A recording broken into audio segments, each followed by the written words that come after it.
मान रही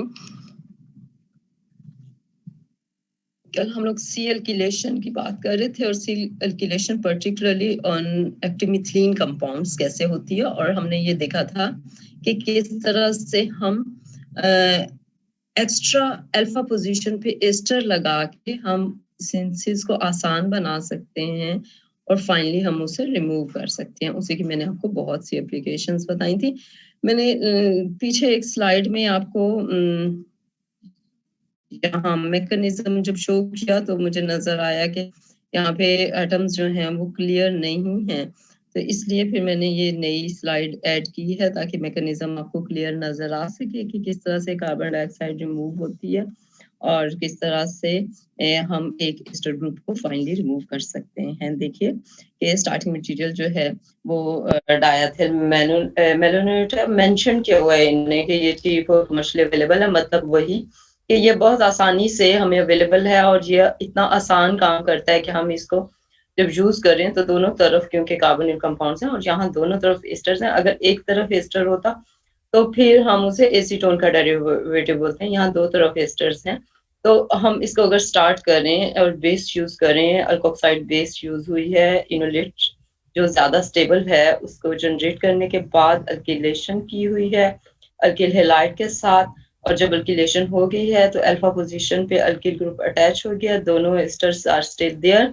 If we want to have the dialkylation, then we will use another mole of alkoxide base, and then we have to provide another alkyl halide. अगर हमें mono अल्किलेशन रखनी है तो तब ये ठीक है, अगर हमने dialkylation करनी है then we know that here another proton is available which can also abstracted by, so हम वो उस रूट पे भी जा सकते हैं, लेकिन यहाँ पे मोनो अल्किलेशन हुई है। उसके बाद हम देखें तो हाइड्रोलिसिस हुई है और हाइड्रोलिसिस से ester is going to transform in carboxylic acid. जब वो कार्बोक्सिलिक एसिड बन गया है तो अब आप दोनों तरफ देखिए कि कार्बोक्सिलिक एसिड बना हुआ है, आपका एक कार्बोक्सिलिक एसिड का जो हाइड्रोक्सिल ग्रुप है उसको प्रोटॉन अलग से शो किया है। अब आप एरो गौर से देख लें कि किस तरह से मूव हुए हैं 6 मेंबर ट्रांजिशन स्टेट के एरोस जो मूव हुए हैं इस जगह पे राइट साइड पे जो आपको कार्बोनिल ऑलरेडी नजर आ रहा है, वहां एक और कार्बोनिल क्रिएट हुआ और इस तरह से वो कार्बन डाइऑक्साइड की फॉर्म में डिकार्बोक्सिलेट हुआ, और इस तरह से जो दूसरी साइड थी वहां पे आपने इनोल की तरह की स्ट्रक्चर बनाई, क्योंकि इलेक्ट्रॉन ट्रांसफर हुए हैं, इलेक्ट्रॉन की ट्रांसफर होके ये डबल बॉन्ड यहाँ बना है, O ने H को एब्स्ट्रैक्ट कराया है, तो इस तरह से ये कार्बोक्सिलिक एसिड के इनोल की तरह की स्ट्रक्चर बनी है, जिसको हम दोबारा से रीअरेंज करें और टाटोमराइज करें तो ये कार्बोक्सिलिक एसिड बनता है, और इस तरह से हम कहते हैं कि ये जो इथाइल मेलोनेट था ये एक्चुअली एसिड का सिंपल जो एसिड हैं उनका सिंथेटिक इक्विवेलेंट है, और उसके थ्रू हम अपनी डिफरेंट कैटेगरीज ऑफ एसिड्स जो हैं वो सिंथेसाइज कर सकते हैं। जस्ट एक कार्बन था यहाँ पे जिस पार्ट को हमने एसिड बनाया और उसके साथ हमने ये पूरा ग्रुप आके अटैच कर दी, तो जिस तरह की रिक्वायरमेंट होगी जिस तरह का एसिड बनाना उसके अकॉर्डिंग हम यहाँ पे जो ये अल्किल ग्रुप उसको हम चूज कर सकते हैं और एसिड बना सकते हैं। तो एक बार जरा मैकेनिज्म को क्विकली अगर आप अपनी कॉपियों पे गो थ्रू कर लें, सामने लिखा हुआ है, तो फिर आगे चलते हैं, जरा तसल्ली हो जाएगी कि हो गया।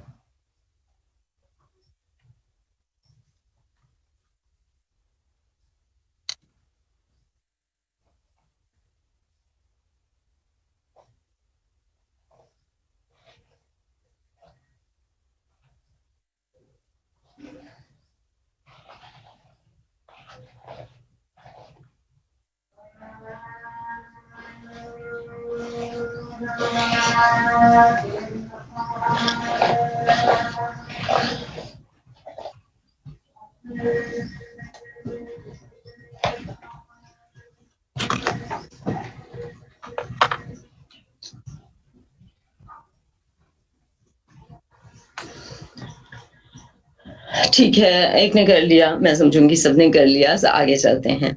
एक्टिव मीथिलीन के बाद जब एक्टिव मीथिलीन तो वो कार्बन है जिसको हम कह रहे हैं कि वो इतनी एक्टिव है कि उसका प्रोटॉन आसानी से एब्स्ट्रैक्ट किया जा सकता है क्योंकि हमने उसे 2 इलेक्ट्रॉन विथड्रॉइंग ग्रुप लगा के एक्टिव कर दिया है। लेकिन अगर ऐसा नहीं है, अगर ये सिंपल जैसे आप देखें कि पहली जो आपको स्ट्रक्चर नज़र आ रही है अल्किल ग्रुप है, अगर हम अल्किल ग्रुप को बेस से रिमूव करना चाहें तो ऑफ कोर्स कि ये इतना इजी केमिस्ट्री नहीं है और हम इस तरीके से कार्बोनाइल नहीं बना सकते। उस इनोलेट से हम ऐसा कार्बोनिल से हम ऐसा कर सकते हैं अगर एक्टिव मीथिलीन नहीं भी है, एक कार्बोनिल है तो even then we can remove this proton on alpha carbon and by the generation of carbene and transforming it into enolate we can get this nucleophilic carbon compound. तो ये वो चीज है जिसकी केमिस्ट्री को हम सबसे ज्यादा, क्योंकि एक्टिव मीथिलीन की केमिस्ट्री आप ऑलमोस्ट पहले कर चुके होते हैं तो मैंने जस्ट आपको रिवाइज करवाई है, लेकिन ये जो केमिस्ट्री है सिंपल कार्बोनेट कैलकुलेशन की, इसको हम बहुत डिटेल से देखेंगे। तो पहली इंपॉर्टेंट चीज जो हमने डिस्कस की थी वो ये की थी कि we need an enough strong base which can abstract this proton. तो पहली बात कि इस चीज को बहुत एसिडिक होना चाहिए प्रोटॉन को और बेस स्ट्रॉन्ग होनी चाहिए। And second important thing is that the conjugate base which is BH, it should be comparatively a weak acid so that we can avoid the reversibility of reaction. So थोड़ा सा base को week होना चाहिए, जो उससे बनने वाला conjugate acid है उसे वीक होना चाहिए। मींस के स्ट्रॉन्ग बहुत स्ट्रॉन्ग बेस होगी तो कंजुगेट एसिड वीक होता जाएगा। और ये डिफरेंट फंक्शनल ग्रुप्स प्रेजेंट हैं जो इलेक्ट्रॉन विथड्रॉइंग ग्रुप जो लग सकते हैं, नाइट्रो है, एस्टर है, नाइट्राइल है, ये सारे ग्रुप जो हैं वो पॉसिबल है। और साइन डाला हुआ है कि किस तरह से उनके इलेक्ट्रॉन विथड्रॉइंग एबिलिटी ज्यादा है। तो जब बैक पे आ जाते हैं तो एच और आर आप देख रहे हैं बहुत पीछे हैं, तो इनके लिए पॉसिबल नहीं होता कि हम उस प्रोटॉन को रिमूव कर सकें, लेकिन अदरवाइज थोड़ा सा एसिडिक हो तो फिर हम रिमूव कर सकते हैं। इस कंसेप्ट को भी हमने क्लास में डिस्कस किया था, जस्ट आपको दोबारा याद कराने के लिए कि अगर हम कार्बोनिल्स की बेस से प्रोटॉन को एब्स्ट्रैक्ट कराते हैं अल्फा कार्बन से, तो और जो इनोलेट बनता है उस इनोलेट को हम अल्किल हैलाइड से रिएक्ट करवा के अल्फा अल्किलेशन करते हैं and the type of reaction is SN2 type. That's why all the conditions which favor SN2 reaction can facilitate C alkylation। हर वो कंडीशन जो हमने SN2 में पढ़ी थी, जिस तरह का सॉल्वेंट पढ़ा था, जिस तरह के हमने कंडीशंस पढ़ी थी, जिस तरह के टेम्परेचर्स पढ़े थे, जिस तरह के स्टार्टिंग मटेरियल्स पढ़े थे, ये सब चीजें इंपॉर्टेंट है। उनमें अगर हम देखें तो सॉल्वेंट अपना रोल प्ले कर सकता है। सॉल्वेंट में यही होता है कि हम प्रोटिक सॉल्वेंट को अवॉइड करें, क्योंकि अगर प्रोटिक सॉल्वेंट लिया तो इसकी न्यूक्लियोफिलिसिटी जो भी न्यूक्लियोफाइल हुआ, यहाँ पे तो इनोलेट न्यूक्लियोफाइल है, इवन अदर न्यूक्लियोफाइल्स लाइक अगर आप क्लोराइड लगा रहे हैं या कोई भी और न्यूक्लियोफाइल और आप SN2 मैकेनिज्म से रिएक्शन को लेके जा रहे हैं, तो अगर आपने प्रोटिक सॉल्वेंट प्रोवाइड कर दिया तो वो प्रोटॉन क्योंकि दे देता है, तो इसलिए उसकी न्यूक्लियोफिलिसिटी जो है वो वीक हो जाती है, वो स्ट्रॉन्ग न्यूक्लियोफाइल नहीं रहता। सो यूजुअली हम प्रोटिक सॉल्वेंट को फेवर नहीं करते, ए प्रोटिक और नॉन प्रोटिक और इस तरह के सॉल्वेंट्स के तरफ जाते हैं। बेस जो है वो वही के स्ट्रॉन्ग बेस होनी चाहिए। उसका काउंटर जो केटाइन है बेस का, जो मेटल पार्ट है, वो इसी तरह से होना चाहिए कि हम उसको किसी प्रोसेस से डिसोसिएट कर सकें, जो मैंने आपको सॉल्वेंट्स के सारे प्रोसेस बताए थे। और टेम्परेचर जो है बहुत हाई नहीं होना चाहिए, क्योंकि इनोलेट जो है वो स्टेबल नहीं रहेगा हाई टेम्परेचर में और इनोलेट रिवर्स हो जाएगा। आप ये एरो देख रहे हैं कि ये शो कर रहा है कि इक्विलिब्रियम यहाँ पे राइट डायरेक्शन में है, ये हमारी रिक्वायर्ड साइड है। लेकिन अगर कोई भी हमने ऐसी कंडीशन दी कि जिससे ये वापस हो सकता है और वापस कार्बोनिल कंपाउंड जो है वो बन सकता है, तो टेम्परेचर जरा लो रखना जो है वो प्रेफरेबल है। स्टार्टिंग मटेरियल्स भी हमने डिस्कस किए थे कि मेथिल हैलाइड्स बेस्ट हैं क्योंकि ये लीस्ट स्टेरिक हिंडर्ड है, तीनों H लगे हुए हैं। Then allylic and benzylic compounds are equally good for SN2 and SN1 reaction, so ये तो हमेशा से अच्छे substrates हैं। Again primary alkyl halides can facilitate the C alkylation reaction, secondary can show the medium reactivity, but tertiary जो हैं वो react नहीं करते, वो alkylation reactions में हम use नहीं कर सकते। So ये basic reactivity हमें पता हो कि किस तरह से है। यहाँ वही कुछ स्टार्टिंग मटेरियल्स हैं वो मेंशन है कि किस किस तरह के स्टार्टिंग आप कार्बन यूज कर सकते हैं। ये एक्टिव मीथिलीन्स वाले हैं आपको नजर आ रहे हैं पहली रो में। दोनों तरफ एक एक इलेक्ट्रॉन विड्रॉइंग ग्रुप लगा हुआ है, नाइट्राइल, एस्टर्स, कीटोन। एक साइड पे फेनिल वाला कार्बोनिल है और एक साइड पे अल्फा कार्बन अवेलेबल है। आप ये भी नोट कर सकते हैं कि जो एक्टिव मिथलीन है यहाँ पे, तो पहली वाली रो तो एक्टिव मिथलीन है, तो जब एक्टिव मिथलीन होती है वहां तो क्वेश्चन खत्म है। वो दोनों जो इलेक्ट्रॉन विड्रॉइंग ग्रुप है उसके दरमियान में जो कार्बन है उसी का प्रोटॉन हम हमेशा एक्सट्रैक्ट कराएंगे। जो बाकी कंपाउंड्स होते हैं उनमें हमें देखना होता है कि कौन सी अल्फा कार्बन पे प्रोटॉन अवेलेबल है। जैसे आप देखें तो फेनिसाइड जो है वहां पे कार्बन पे प्रोटॉन अवेलेबल नहीं है, सो हम कहते हैं यहाँ पे इनोलाइजेबल प्रोटॉन अवेलेबल नहीं है। अगर अब इससे अगली एग्जांपल की तरफ देखें, वहां पे आप एक जो है इनोलाइजेबल प्रोटॉन है और कितने हैं, दो तरफ अल्फा कार्बन है, दोनों के साथ तीन तीन प्रोटॉन लगे हुए, सो वो सब इनोलाइजेबल प्रोटॉन है, हम उन सबको बारी बारी डिप्रोटोनेट कर सकते हैं। इसी तरह से नेक्स्ट देखें तो ये जो टर्शियरी ब्यूटिल ग्रुप लग गया है, तो इसको भी आप देखें तो यहाँ पे H नहीं रहा। आप जब H नहीं रहा तो अगेन यही मतलब कि यहाँ पे इनोलाइजेबल प्रोटॉन नहीं है, सो एक ही साइड अवेलेबल है इनोलाइजेशन के लिए। सो कुछ तो ऐसी हैं जो सिमेट्रिकल हैं, जो वो दोनों में से जिस साइड पे भी करेंगे इनोलाइजेशन कोई फर्क नहीं पड़ेगा। कुछ वो सबस्ट्रेट्स होते हैं जिनकी एक साइड तो पे तो इनोलाइजेबल प्रोटॉन होता है लेकिन दूसरी साइड पे होता ही नहीं है, तो इसलिए वो उनको भी डील करना आसान होता है। एक्टिव मिथिलीन को डील करना भी आसान होता है क्योंकि वो एक ही कार्बन है जो एक्टिव है, दो कार्बन वहां पॉसिबल ही नहीं है, सैंडविच वाली जो कार्बन है उसी से हम कर रहे होते हैं। तो जहां अगली एग्जांपल में भी आप देखें कि इस साइड पे इनोलाइजेबल प्रोटॉन अवेलेबल नहीं है लेकिन राइट साइड पे है। आगे नाइट्राइल्स लगे हैं, एस्टर्स लगे हुए हैं, एक एक साइड सबकी, या इधर भी आप देखें तो एक साइड अवेलेबल है, दूसरी साइड पे एस्टर ग्रुप है, इधर से हम प्रोटॉन नहीं निकाल सकते, तो एक ही साइड अवेलेबल है जो जिसका इनोलाइजेबल प्रोटॉन मेंशन हुआ है। नाइट्राइल्स के साथ मैथिल ग्रुप लगा हुआ है, यहाँ पे भी ये एक प्रोटॉन अवेलेबल है। अमाइड के साथ अगर मैथिल है यहाँ पे भी एक प्रोटॉन है, तो एक साइड जो है वो हमने ऑलरेडी रिजर्व कर दी है, प्रोटेक्ट रखी हुई है, अवेलेबल नहीं है फॉर इनोलाइजेशन।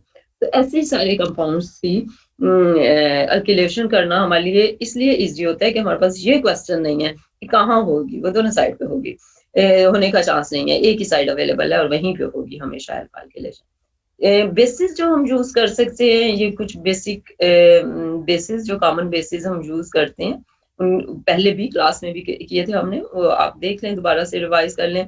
हमने जो ज्यादा पॉपुलर जो मैंने क्लास में करवाए थे, मैंने आपको बताया था butyl lithium oxide, sodium hydride, potassium hydride, फिर एलडीए लिथियम डाइसल्फाइड, और उसी इस तरह से स्ट्रक्चर जरा बड़ा करने के लिए लिथियम टेट्रामेथिल पिपरिडाइड और लिथियम हेक्सामेथिल डाइसैलिसाइड। आप चाहें तो आप बेशक सब नाम ना भी याद करें, लेकिन आपको कुछ नाम जरूर पता होने चाहिए और आपको उसकी रीजन जरूर पता होनी चाहिए कि जो जो ये बेसिस जो आप देख रहे हैं, जब ब्यूटिल लिथियम से हम एलडीए पे आ जाते हैं और एलडीए से एलटीएमपी पे आ जाते हैं, तो इसका मतलब क्या है कि हम रिंग का इसका बेस का साइज बड़ा कर रहे हैं। एक्चुअली ब्यूटिल लिथियम क्या होती है, क्योंकि ब्यूटिल लिथियम एक सिंपल चेन है, जो इसका बहुत बल्कि साइज नहीं है चेन की वजह से, तो वो क्या करती है कि वो इटसेल्फ एज न्यूक्लियोफाइल, हमने क्या करवाना है उससे, एज बेस रिएक्ट करवाना है ताकि वो प्रोटॉन एब्स्ट्रैक्ट करे। वो क्या करती है कि वो समटाइम एज न्यूक्लियोफाइल भी रिएक्ट कर लेती है। जब वो न्यूक्लियोफाइल रिएक्ट करती है तो वो क्या कौन सी साइड पे रिएक्ट करेगी फिर? अगर मैं ये रिएक्शन आपके सामने रखूं जो आपके सामने है, और मैं इसको यहाँ से, आप इमेजिन करें कि ब्यूटिल लिथियम है और वो ये प्रोटॉन एब्स्ट्रैक्ट करने लगा है, तो उसकी बजाय वो एज अगर न्यूक्लियोफाइल एक्ट करना शुरू कर दे बेस की बजाय, तो वो कहाँ रिएक्ट करेगा? कार्बोनाइल कार्बन पे। कार्बोनाइल कार्बन पे, एग्जैक्टली। तो वो न्यूक्लियोफिलिक एडिशन की तरफ रिएक्शन जो है चला जाता है, इसलिए फिर साइज बेस का बढ़ा लेते हैं ताकि उस टाइप वाले रिएक्शन जो हैं वो अवॉइड किए जा सकें। इन सब एग्जांपल्स में देखें कि इन सब एग्जांपल में मैंने आपको बताया ये जितनी सबस्ट्रेट्स लिखी हुई हैं इन सब एग्जांपल में हमारे पास ये इशू नहीं है कि इनोलेट कहाँ बनेगा, ये सब डिफाइंड है कि इनोलेट कहाँ बनेगा। आपके सामने स्लाइड है, आप स्क्रीनशॉट ले सकते हैं, खुद से इन सब का इनोलेट बना के कैलकुलेशन करके देखें तो आप पे तो मैं सेंटेंस बोल रही हूँ इसलिए आप खुद से कंफर्म कर देंगे कि हाँ एक ही साइड पे इनोलेट बनता है, दूसरी साइड पे हम इनोलेट नहीं बना रहे हैं और उसकी रीजन आपको नजर आ रही होगी कि क्यों है। ऐसे ये जो बीच में मॉलिक्यूल रखा हुआ है इसके, और ये भी क्योंकि सिमेट्रिकल है, एसीटोन है, तो इसलिए भी इसका भी ये इशू नहीं है कि इधर बने या इधर बने तो कोई फर्क पड़ेगा, एक ही जैसे रहेंगे। लेकिन अगर वो सिमेट्रिकल नहीं है, देखें ये सिंपल एसीटोन को माइंड में रखें, एसीटोन के दोनों मेथड्स हैं, या आप दोनों तरफ दोनों मैथिल की बजाय दोनों एथिल लगा लें, दोनों एथिल की बजाय दोनों प्रोपेल लगा लें, कुछ भी है, अगर वो सिमेट्रिकल कीटोन है तो फिर आप दोनों में से जिस साइड से भी प्रोटॉन निकालेंगे और अल्फा एल्किलेशन करेंगे प्रोडक्ट सेम बनेगी। लेकिन अगर वो दोनों जो साइड्स हैं वो सिमेट्रिकल नहीं है, अब यहाँ देखें कि यहाँ क्या हो रहा है, राइट साइड पे जो है वो एक मैथिल अटैच है और लेफ्ट साइड पे दो मैथिल अटैच है।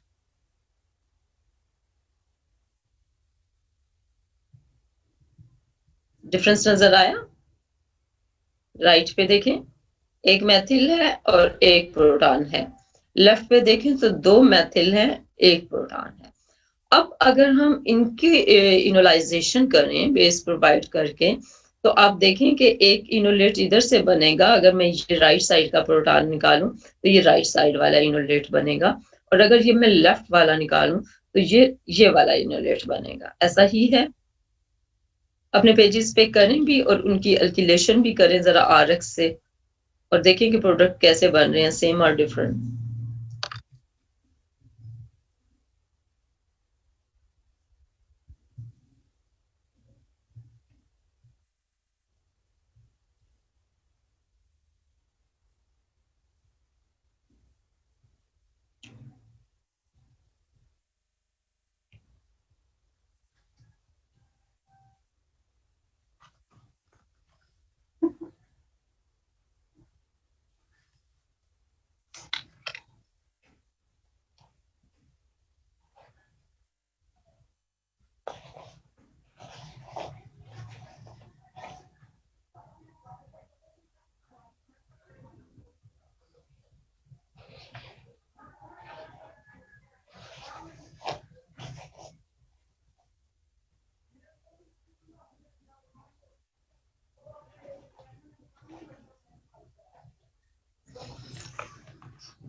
चलिए एक हाथ खड़ा हो गया फैसल का, सो मैं आगे चलती हूँ।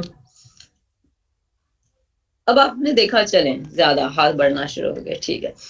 अब आप देखें कि आप ये कह रहे हैं कि अगर आपने राइट साइड पे से प्रोटॉन एब्स्ट्रैक्ट किया है तो आप अल्कीन को देखें तो it is comparatively least substituted alkyne, क्योंकि इसके साथ एक मैथिल लगा हुआ है। अगर आप लेफ्ट साइड वाले इनोलेट को देखें और अल्कीन की तरफ नोट करें कि ईन कहाँ पे है, आप देखेंगे कि उसके साथ दो मेथड्स लगे हुए हैं, so comparatively it is more substituted alkyne.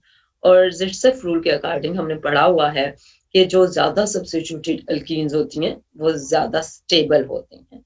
So stability के पॉइंट ऑफ व्यू से हमने कहा कि ये थर्मोडायनामिक इनोलेट है क्योंकि ये ज्यादा स्टेबल है, इसको स्टेबिलिटी कंट्रोल करिए। जब स्टेबिलिटी कंट्रोल करती है तो हम उसको थर्मोडायनामिक्स इक्वली कंट्रोल्ड रिएक्शन बोलते हैं। राइट साइड का देखें तो ये वो प्रोटॉन है जो लीस्ट रेडिकली हिंड्रेड है, क्योंकि इधर दो मैथिल थे, दो अल्किल ग्रुप थे और बीच में से प्रोटॉन हमने निकाला। इधर एक ही अल्किल ग्रुप था और प्रोटॉन बिल्कुल अवेलेबल था बाहर निकालने के लिए, सो ये लीस्ट रेडिकली हिंड्रेड है। जब लीस्ट रेडिकली हिंड्रेड है, जिसे ऊपर आप देखें भी तो वर्ड लिखा हुआ है कि it is more easily accessible proton. जब ये इजीली एक्सेसिबल प्रोटॉन है और ये कंपैरेटिवली सब्स्टिट्यूटेड प्रोटॉन है और हिंडर्ड प्रोटॉन्स हैं, तो जो इजीली एक्सेसिबल प्रोटॉन्स होगा बेस की पहली प्रेफरेंस वो निकालना होगी। सो जब पहली प्रेफरेंस बोलते हैं तो वहां पे रेट का इशू आ जाता है, rate of reaction, and rate of reaction is controlled by kinetics of reaction, so इसलिए इसको हम बोलते हैं कि ये काइनेटिकली कंट्रोल्ड इनोलेट है। तो राइट साइड पे अगर हम जा रहे हैं तो ये काइनेटिकली कंट्रोल्ड है, लेफ्ट साइड पे जा रहे हैं तो थर्मोडायनेमिकली स्टेबल कंट्रोल्ड है। जब हम काइनेटिकली इनोलेट को काइनेटिकली कंट्रोल्ड बोलते हैं तो इट मींस कि जो आसानी से हो रहा हो उसके अकॉर्डिंग बोलते हैं। जब हम थर्मोडायनेमिकली कंट्रोल्ड बोलें तो मींस कि जो ज्यादा स्टेबल हो उसके अकॉर्डिंग बोलते हैं। एक और फैक्टर भी है जो यहाँ लिखा हुआ भी है कि ये वाला प्रोटॉन ज्यादा एसिडिक है और ये वाला प्रोटॉन कम एसिडिक है। वो कैसे? मैम एक मिथाइल है तो उसकी वजह से ठीक है, पावर एक मैथिल है और इधर दो मैथिल्स हैं और उनका इलेक्ट्रॉन डोनेटिंग फिनोमेना। लेकिन इसे बहुत बड़ा फर्क नहीं डालते क्योंकि हैं तो मैथिल्स ही तो और है, तो ये बहुत प्रोमिनेंट फिनोमेना नहीं होता। सो एसिडिटी को बहुत ज्यादा फर्क नहीं है, माइनर सा फर्क है। और क्योंकि हम बेस यूजुअली स्ट्रॉन्ग लेते हैं तो उसके लिए दोनों को निकालना मुश्किल नहीं होता। एसिडिटी के पॉइंट ऑफ व्यू से दोनों ऑलमोस्ट बेस की स्ट्रेंथ के अकॉर्डिंग बेस दोनों को एब्स्ट्रैक्ट करवा सकता है। लेकिन ये प्रोटॉन इजीली एक्सेसिबल है because it is less hindered and that's why it is going to provide a kinetically enolate product. और इसको हम क्या कहते हैं? It is sterically hindered but it form faster. अगर आप लेफ्ट साइड पे देखें तो इधर वाला प्रोटॉन जब हम निकालते हैं तो अल्कीन इज मोर स्टेबल। तो ये जब हम कहते हैं more substituted is more stable and that's why this product will be called thermodynamically enolate. तो इसको बोलते हैं, जब प्रोडक्ट को बोलेंगे तो हम कहेंगे काइनेटिक इनोलेट थर्मोडायनामिक। जब हम रिएक्शन को बोलेंगे तो हम कहेंगे काइनेटिकली कंट्रोल्ड रिएक्शन और थर्मोडायनामिकली कंट्रोल्ड रिएक्शन। और वर्ड्स याद रखने आपने कि काइनेटिक जो है वो रेट के अकॉर्डिंग चल रहा होता है, रेट ऑफ रिएक्शन उसे मॉनिटर कर रहा होता है, जबकि जो थर्मोडायनामिक है वो उसको स्टेबिलिटी जो फैक्टर है रिएक्शन के, जो थर्मोडायनामिक्स मींस के एनर्जी फैक्टर जो है, थर्मोडायनामिक्स में एनर्जी और एनर्जी में स्टेबिलिटी मेजर फैक्टर होता है, तो वहां पे स्टेबिलिटी जो है वो काउंट कर रही है। तो अब फिर अगर ऐसा है और आपने प्रोडक्ट बना के देख लिए हैं और आपने देखा है कि दो डिफरेंट प्रोडक्ट बनते हैं, तो यहाँ से अब आप देख रहे हैं कि इनोलेट केमिस्ट्री की कॉम्प्लिकेशन शुरू हो रही हैं कि हम सिंपल कार्बोनिल कंपाउंड लेके हम समझ गए थे कि हाँ स्ट्रॉन्ग बेस देंगे, ऐसा सॉल्वेंट देंगे तो अल्फा एल्किलेशन हो जाएगी। लेकिन अब प्रॉब्लम ये है कि ये तो हमेशा दो तरह की एल्किल कंपाउंड्स दे रहे होंगे और दोनों तो हमारे रिक्वायर्ड नहीं होंगे, हमें किसी एक साइड पे जाना होगा। समटाइम हमें काइनेटिकली कंट्रोल प्रोडक्ट रिक्वायर्ड होगा और कभी हमें थर्मोडायनामिकली कंट्रोल प्रोडक्ट रिक्वायर्ड होगा। अब अगर ऐसा है तो then we have to choose certain reaction conditions. हमें रिएक्शन कंडीशंस को ऑप्टिमाइज करना पड़ेगा, मैनेज करना पड़ेगा कि कौन सी कंडीशंस जो हैं वो काइनेटिकली कंट्रोल प्रोडक्ट देंगी और कौन कौन सी कंडीशन जो है वो थर्मोडायनामिकली प्रोडक्ट देंगी। अब एक सिंपल सा प्रिंसिपल है और वो ये है कि क्योंकि हम ये कहते हैं कि ये रिएक्शन जो है ये डीप्रोटोनेशन का है एंड और ये रिएक्शन हमेशा रिवर्सिबल होते हैं, ये हम शुरू से कह रहे हैं कि ये रिएक्शन रिवर्सिबल होते हैं। तो यहाँ अगर आप देखें कि ये कार्बोनिल कंपाउंड है और इसकी राइट और लेफ्ट दोनों साइड पे आप सब्स्टिट्यूशन का डिफरेंस देखें तो एक को R और एक को R प्राइम से मेंशन किया, और अगर हम इसे बेस देते हैं और बेस को इतनी स्ट्रॉन्ग है कि वो दोनों साइड के प्रोटॉन को एब्स्ट्रैक्ट करा सकती है, तो हम कहते हैं कि एक इनोलेट ये बनता है जो लेफ्ट साइड से उसने प्रोटॉन को एब्स्ट्रैक्ट किया जिसे इनोलेट ए बोला है, और दूसरा इनोलेट ये बनता है जो राइट साइड से। ये सेम उसी तरह जैसे यहाँ वाले इनोलेट हैं, यहाँ आर में मैथिल और एथिल ग्रुप मेंशन थे, यहाँ पे ऐसा नहीं है, यहाँ जस्ट आर से उसने मेंशन कर दिया, तो इससे कोई फर्क नहीं है। लेकिन आपने देखना क्या है वो ये कि ऊपर आप देखें तो रिएक्शन किधर को जा रहा है, लेफ्ट साइड से प्रोटॉन को एब्स्ट्रैक्ट करके इनोलेट बना रहा है, लेकिन वो रिवर्स भी हो सकता है। इसी तरह से आप यहाँ पे देखें नीचे की तरफ तो बी इनोलेट बन रहा है, लेकिन ये रिवर्स भी हो सकता है। और ये इनोलेट जब बन जाते हैं तो इवन इनोलेट बनने के बाद ये आपस में भी चेंज हो सकते हैं। कैसे चेंज होंगे कि पहले रिवर्स होंगे, रिवर्स होके फिर दूसरा इनोलेट बनना शुरू हो जाएगा। और ये सब का सब कौन कंट्रोल कर रहा होगा? रिएक्शन की काइनेटिक्स और थर्मोडायनामिक्स जो फैक्टर्स हैं वो इसको कंट्रोल कर रहे होंगे। अब काइनेटिक्स किसके अकॉर्डिंग चल रहा होगा? रेट कि कौन सा जल्दी बनने जा रहा है, हमेशा ज्यादा फेवर जल्दी बनना जो है वो होता है। सेकंड थिंग जो होगी कि कौन सा ज्यादा स्टेबल है, उसको कौन कंट्रोल कर रहा होगा? थर्मोडायनामिक। रिएक्शन की थर्मोडायनामिक जो है वो स्टेबिलिटी को फेवर कर रही होगी। अब जल्दी कौन बनेगा? काइनेटिकली कंट्रोल्ड बनेगा, लेकिन ज्यादा स्टेबल कौन सा होगा? जो थर्मोडायनामिकली कंट्रोल्ड रिएक्शन होगा। और ये आपस में इंटरकन्वर्टेबल हो सकते हैं, रिवर्स हो सकते हैं। और जो जिसको हम कह रहे हैं कि थर्मोडायनामिकली कंट्रोल्ड है वो स्टेबिलिटी का फैक्टर है, और रूल जो कहता है वो ज़ेर्सफ रूल है, जिसके अकॉर्डिंग हम कहते हैं कि the more substituted alkenes and here this alkene is in the form of enolate, ये ज्यादा स्टेबल है। तो अब फिर क्या है कि रिवर्सिबिलिटी बहुत इंपॉर्टेंट फैक्टर यहाँ पे इन्वॉल्व हो चुका हुआ है। अगर तो मुझे काइनेटिकली कंट्रोल प्रोडक्ट लेना है तो मैं किस डायरेक्शन में जाऊंगी कि वो डायरेक्शन जहां जल्दी डिसीजन हो रहा है, और जल्दी डिसीजन होने के बाद हम उसे क्या करेंगे? इमीडिएटली क्विंच कर देंगे अल्किल हैलाइड से। मैंने काइनेटिकली कंट्रोल बनाया, जब बनता जाए तो हम इसको अल्किल से, हम इससे रिएक्शन की रिवर्सिबिलिटी को कंट्रोल करें। अगर रिएक्शन रिवर्स हो गया तो फिर वो कहाँ जाएगा?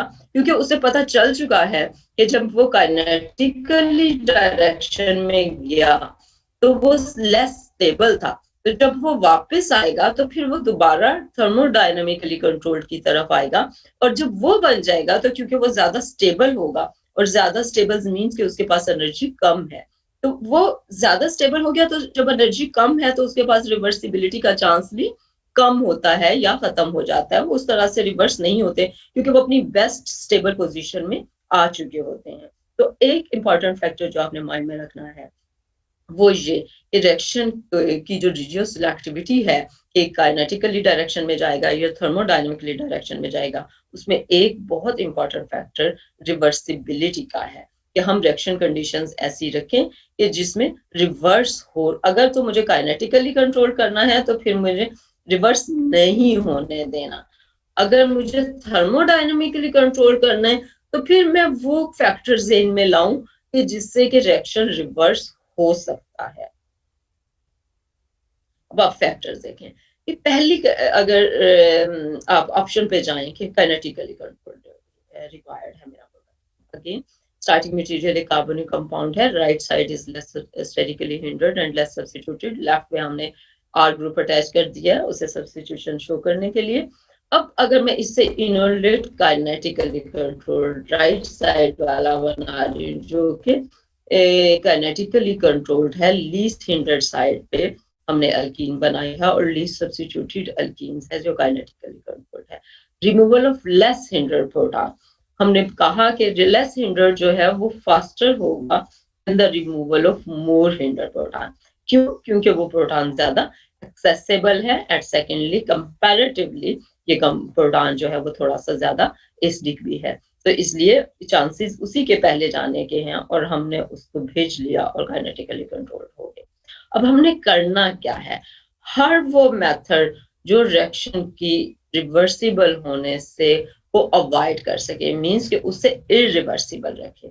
So it is required condition that deprotonation should be rapid. फौरन से बेस इतनी स्ट्रॉन्ग दें कि जल्दी रिएक्शन हो।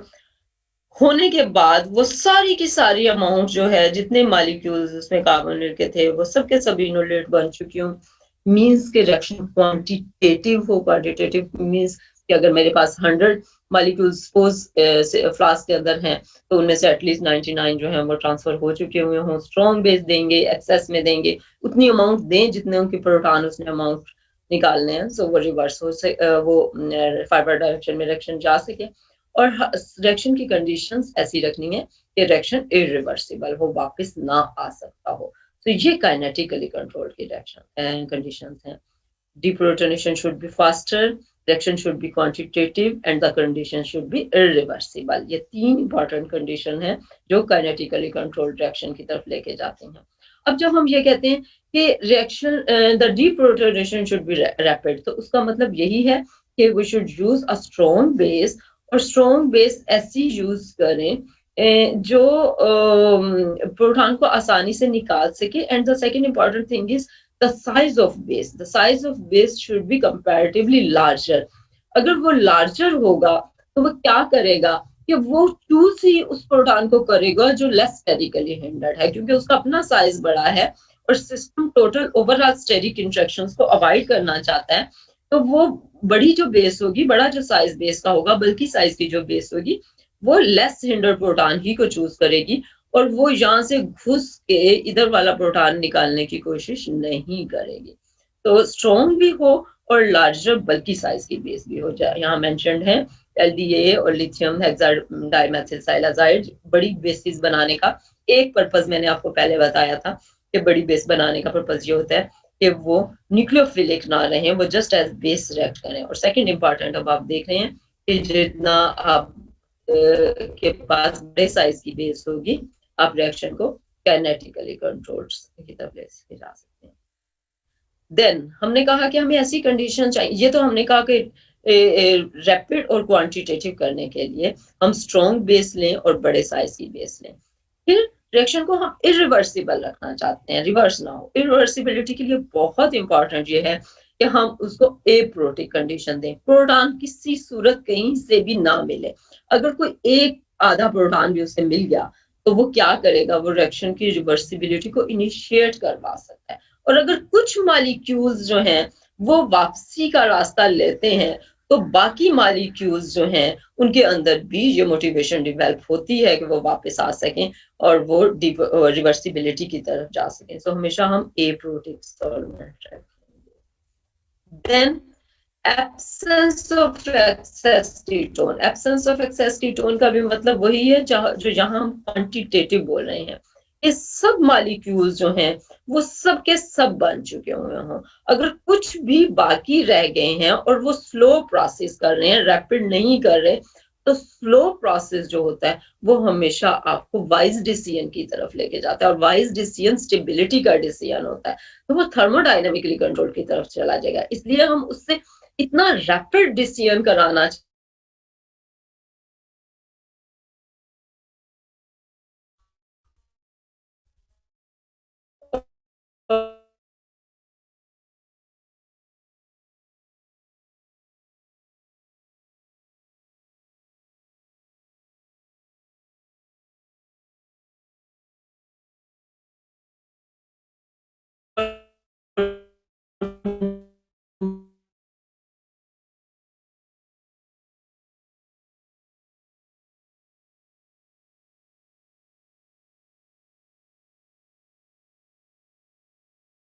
अटैच्ड होना चाहिए ताकि वो रिएक्शन की रिवर्सिबिलिटी को कंट्रोल कर सका हो. तो अपने सारे ऑप्शंस माइंड में रखने हैं. पहली बात कि आपको ये पता हो कि जब हमारे पास अनसिमेट्रिकल कार्बोनिल कंपाउंड्स होते हैं तो then there is option of reduced selectivity in enolate formation. We can transform it towards kinetically controlled and thermodynamically controlled product. Kinetically controlled products are controlled through the rate of reaction, and that's why they are least substituted, whereas thermodynamically controlled reactions are controlled by the stability of the reaction, and they prefer the more stable and more substituted enolates. Both of these enolates are reversible and interconvertible, and therefore we must have to control the reaction conditions in the choice of our required direction of the reaction. For the kinetically controlled reaction, we have to remove the less hindered proton, and therefore we want a comparatively strong and larger size base. And the second important thing is that for the competition of these enolates, we must have a quantitative enolate production, and we must also have the irreversible conditions of reaction. And for this purpose, we have to choose a proper solvent, proper base, proper reaction conditions, and proper counter ion of the required base. So ये सब important conditions आपने kinetically controlled reaction की mind में रखनी है. Kinetically controlled base जो इनोलेट्स हैं, इन्हीं की कंडीशंस के स्टेप्स यहाँ पे एग्जांपल्स के साथ मेंशन्ड हैं इस स्लाइड में। आप देखिए, अब जब हमने कहा कि हमें एप्रोटिक सॉल्वेंट्स चाहिए, it means the better solvents are THF and diethyl ether. Mentioned है कि because they don't have any acidic protons to encourage the reverse reaction. वो प्रोटिक नहीं है, वो एप्रोटिक है। इसी तरह से स्ट्रॉन्ग बेस जो है वो हम लेंगे because the conjugate acids is weak और वो रिवर्सिबिलिटी को कंट्रोल कर सकते हैं। फिर हम कहते हैं कि हम जो मेटल काउंटर आयन है, it should be oxophilic in nature, उसे टाइटली ऑक्सीजन के साथ बाउंड होना चाहिए, जैसे लिथियम टाइटली बाउंड करके रखते हैं। अगर वो टाइटली बाउंड नहीं होगा तो वो रिवर्सिबल हो सकता है। तो यहाँ पे एग्जांपल में लिथियम। एक और इम्पोर्टेंट चीज कि लो टेम्परेचर पे रिएक्शन करना चाहिए। लो टेम्परेचर का मतलब ये कि जब एक दफा उसने काइनेटिक डिसीजन ले लिया, फास्ट डिसीजन लिया और गलत डिसीजन लिया है इस पॉइंट ऑफ व्यू से कि वो उतना स्टेबल नहीं है, रिवर्सिबल होने के लिए उसको थोड़ी सी एनर्जी चाहिए, क्योंकि हमें अपने बॉन्ड्स को रीऑर्गेनाइज करवाना है, तो रिएक्शन रिवर्सिबल होना है। और हम क्या चाह रहे हैं कि काइनेटिकली कंट्रोल में इरिवर्सिबल रहे, रिएक्शन रिवर्स ना हो, तो उसके लिए हम उसको लो टेम्परेचर पे रखते हैं ताकि उसको वो रिक्वायर्ड एनर्जी ना मिले जो रिवर्सिबल साइड पे लेके जा सकती है। और इसी तरह से हम रिएक्शन टाइम जो है वो शॉर्ट देंगे, फौरन से रिएक्शन हो जाए, उसको सोचने का और रिवर्सिबल होने का टाइम ना दे। So all of these conditions suppress equilibration and ensure that the reaction is essentially irreversible.